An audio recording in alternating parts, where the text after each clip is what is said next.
दोस्तों, अभी तक मैंने आप सभी को ओम प्रकाश वाल्मीकि की आत्मकथा जूठन पर बहुत सारी बातें बताई। यहाँ पार्ट 1 में मैंने उनका बचपन से लेकर के नौकरी तक की बात का मैंने विश्लेषण किया है।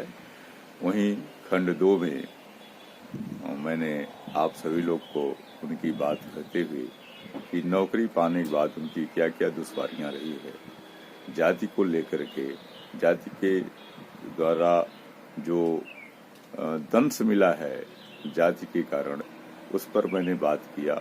और तीसरे भाग में मैंने उनको बात को कहते हुए कि जब वो अपने आते हैं देहरादून में तो उनके मकान ढूंढने में क्या परेशानियां हुई, उस पुस्तक से मैंने पार्ट 3 में थोड़ा उद्धरण दिया है। उसके आगे का जो बात है उन्हीं के शब्दों में मैं आपके सामने रख रहा हूँ। देखें पार्ट 4 में। इन तमाम विपरीत स्थितियों में भी मैंने हौसला नहीं खोया था। हाँ, चंदा जरूर निराश थी। उसने कभी ऐसे हालात नहीं देखे थे, न उसके सामने कभी इस तरह की स्थितियां इतने विकट रूप में आई थीं। हाँ, छोटी मोटी घटनाओं से उनका भी सामना जरूर हुआ था, लेकिन इस रूप में नहीं। एक रोज तो तंग आकर उसने कहा भी था, कहीं दूसरी जगह तबादला करा लो, आखिर कब तक इस तरह भटकते रहेंगे। मैंने उसे समझाने की कोशिश कई बार की थी, इतनी जल्दी हार मान गई हो। अभी तो हमें बहुत सी ऐसी स्थितियों से गुजरना है जहां हमारा जन्म लेना ही अभिशाप कहा जाएगा। लेकिन मुझे कोई अफसोस नहीं है कि मेरा जन्म इस जात में हुआ। मैं इसे एक चैलेंज के रूप में लेता हूँ और लेता रहूंगा। मैं निराश नहीं हूँ। जरा उन दोस्तों को भी तो देखो जो मेरे साथ इस मुहिम में शामिल हैं। क्या वे मेरी जाति के हैं? वे सब तो ऊंची जाति कही जाने वाली जातियों से हैं।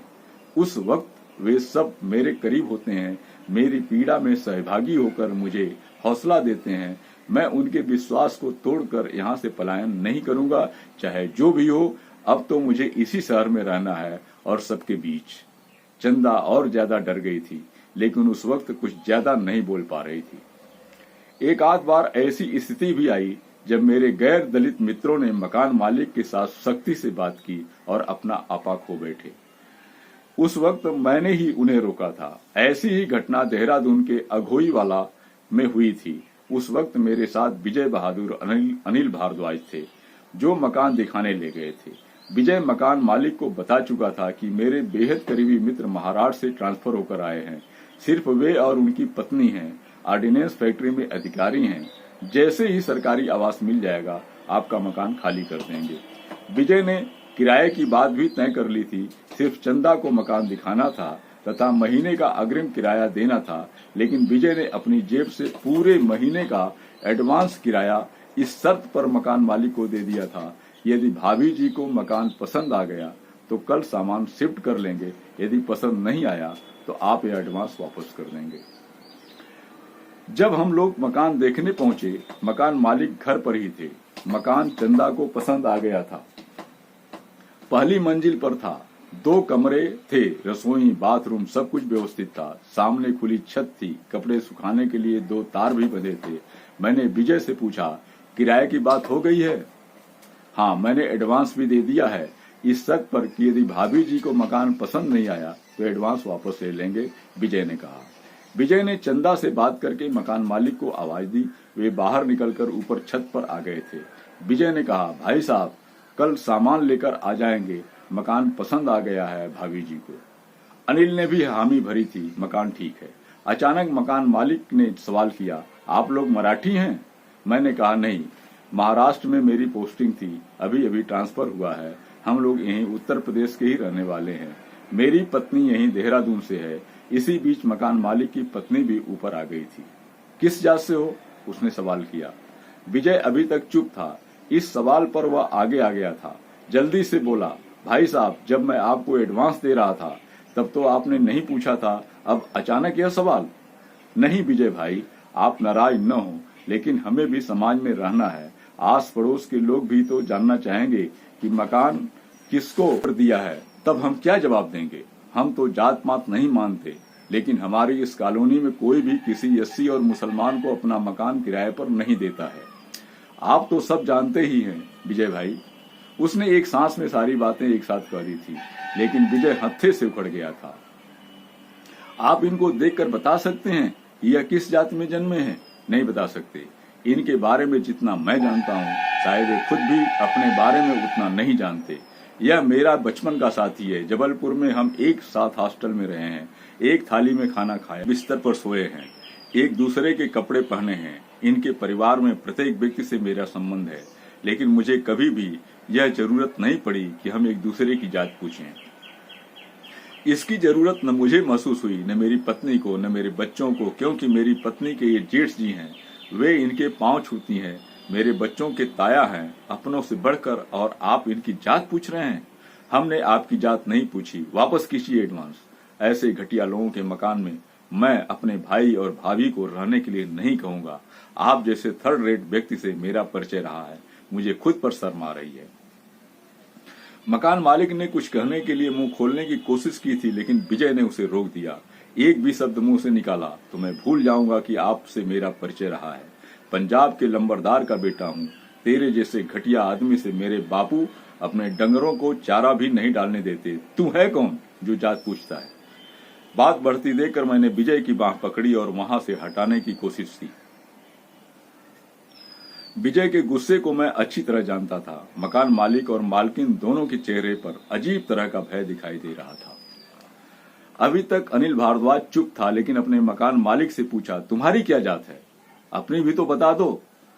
हो सकता है हम आपकी जात को अपने से नीचा मानते हो और आपके साथ रहना पसंद न करें। मकान मालिक एक पीटे हुए हताश सैनिक की तरह खड़ा था। उसे यह उम्मीद नहीं रही होगी कि स्थितियां इस तरह बदल जाएंगी। मैंने अनिल को भी इशारा किया, चलो चलते हैं श्रीमान, एडवांस वापस कीजिए, और हाँ, जहां जहां पैसों को रखा होगा वहां वहां गंगा जल जरूर छिड़क लेना। कहीं आपकी जात वालों को पता चल गया तो आपको जाति से बहिष्कृत न कर दें। इस घटना से चंदा बुरी तरह आहत हुई थी।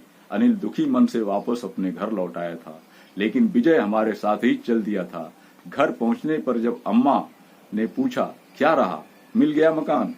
उत्तर विजय ने दिया था, मिल जाएगा अम्मा जी, आप क्यों फिक्र करते हो? आप भाभी जी, आप जल्दी से चाय बनाओ, मैं गरम गरम समोसे लेकर आता हूँ। अम्मा जलेबी खाओगी? आते समय मैंने देखा बाहर सड़क पर जो दुकान है वहां बन रही है। विजय, तुम बैठकर अम्मा से बात करो, मैं लेकर आता हूँ। कहते हुए मैं बाहर निकल गया था। मैं जानता था चंदा काफी निराश थी, लेकिन कुछ कह नहीं पा रही थी। उसके चेहरे पर दुख और नैराश्य के भाव साफ साफ दिखाई दे रहे थे। रात का खाना खिलाकर ही चंदा ने विजय को जाने दिया था। विजय भी इस घटना से काफी आहत हुआ था। जब मैं बाहर तक उसे छोड़ने आया तो वह बोला, यदि आज तुमने मुझे न रोका होता तो सच कहता हूँ उसे उठाकर पटक देने में देर नहीं करता। नहीं विजय, यह ठीक नहीं है। मारपीट से किसी भी समस्या का निदान नहीं होता। यह तो हजारों साल पुरानी समस्या है। इतनी जल्दी लोग क्यों छोड़ना चाहेंगे? इसी में से रास्ता निकलेगा। तू ज्यादा मत सोच, इतनी जल्दी हार मान लेने से काम नहीं चलेगा। मैंने उसे समझाने की कोशिश की थी। विजय को तो मैंने समझाने की कोशिश कर रहा था, लेकिन स्वयं मैं भी कम परेशान नहीं था। कहीं भीतर एक गहरी निराशा भर रही थी, जिससे लगातार मैं लड़ने की कोशिश कर रहा था।